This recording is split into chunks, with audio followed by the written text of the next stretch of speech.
Yo, what's up guys? It is Chad Draws Things right here. I'm ready to do an unboxing video. You know how it is. So pretty much we're gonna start by opening the thing up. We're gonna look at it. I've got it, fast forward and you guys will see how that goes. It was kind of a pain in the ass to set up because I was stupid on the riser. Don't worry about it. Don't judge me. But overall it was, we're gonna be opening up the MVSX today. So hopefully you guys will like that.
So to start, the Neo Geo MVSX is like a pretty well-made product from Unico.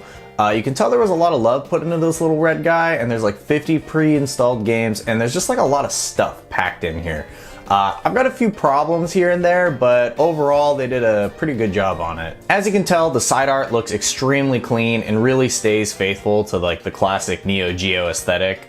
And the marquee on top also lights up, so that's like a really nice addition to really bring it to life. They've even got like these little screw hole covers on the sides too, so that's nice. There's a 19-inch control panel. It fits great with like 6 buttons on each side. Definitely a little bit different from a normal Neo Geo, but don't worry about that. I think it's pretty cool. And there's just enough space for 2 people to fit. Kind of a tight fit, but you know how it is. There's also a pretty nice finish on top so that the paint won't rub off. So if you've got like sweaty gamer hands, it's pretty cool. And so these additions really make it feel like a premium product. It gives a really good first impression on how these things feel. Unfortunately, my biggest problem with a lot of these reproduction cabinets is the buttons and sticks themselves feeling pretty cheap. They're not nearly as bad as the stock like arcade 1-up parts, but they're not great by any means. With the arcade 1-up, you're kind of hard pressed to like consistently do an uppercut input in a game like Super Turbo. On the MVSX, the concave buttons are like in a Japanese layout, and it's totally playable, but the stock joystick feels pretty wonky overall. It's not great if you play fighting games, to be honest. I just think it's really unfortunate because for like an arcade cabinet with like a library of like 30 fighting games, you think they'd make the joystick a bit more premium.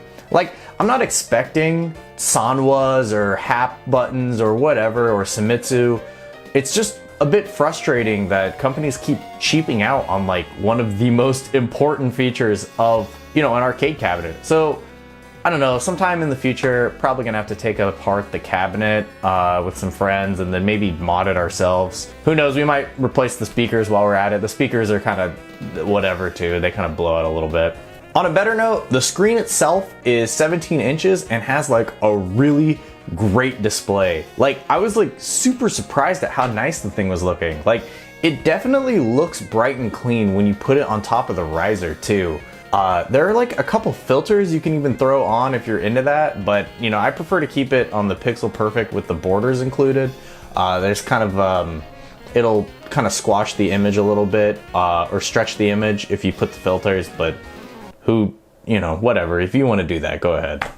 Be my guest, whatever. As for the UI, the selection is pretty clean and the interface is like really straightforward overall. It's a bit ugly as far as like the frame rate in the menu goes, but I mean, like, nobody, I don't know, who really cares? Appreciate the options to choose between the Arcade Perfect and home console ports too, for all the games I think actually. And the emulation seems great, and I didn't have any problems trying to run anything at all. From Metal Slug to Samsho to KOF, everything seemed to run really good.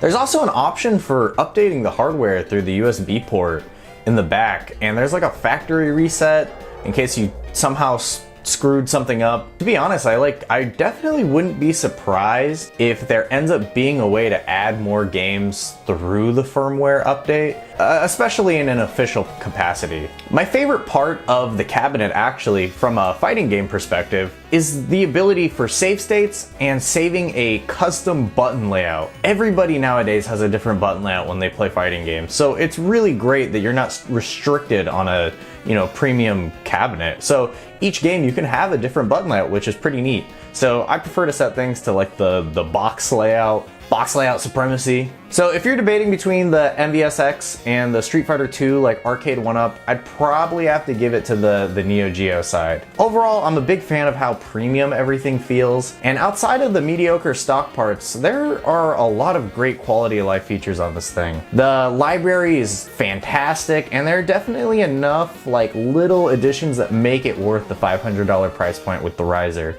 So it's just great to see some competition in the home arcade, small scale arcade market right now. So hopefully we'll see something else in the future. So if you liked the video, be sure to drop a like, subscribe, you know what, help out your boy. Let me know how you feel about it. I feel like I'm the only person I know who actually bought this cabinet. You know, I was lucky enough that my friends helped me out grabbing one, but it seems like every other video is from an influencer or something, so I don't know anybody who's actually bought it. So, you know, honest review. Anyway, thank you a whole bunch. I will catch you guys next time. Thank you. Bye.